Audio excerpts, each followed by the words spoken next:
Sko Sanna var ykkar langöflugasti leiðtogi, það bara þannig, þú varst það ekki, Sanna var vinsælli en þú. Og hún var pólitískur leiðtogi flokksins, sko. Ég var að hætta, sko. Ég var það voru sólarlagsákvæði í hvað máttu vera ekki formaður. Ég var að klára mín 8 ár, sko. Já, þú varst samt í framboði fyrir eitthvað þannig í stjórn eða ekki? Nei, ég var í framboði í þingkosningum. Nei, ég núna síðast. Við fengum flest 5,9% í Reykjavík norður, meira heldur en í öllum öðrum kjöldum þar sem ég var. Já, var það?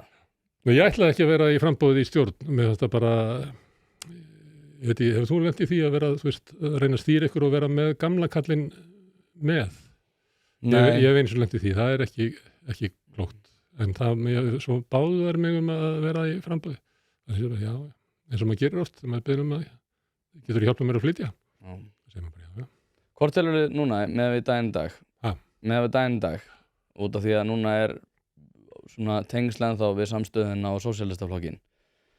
Þú veist, ert þú ennþá í sósíalistaflokknum?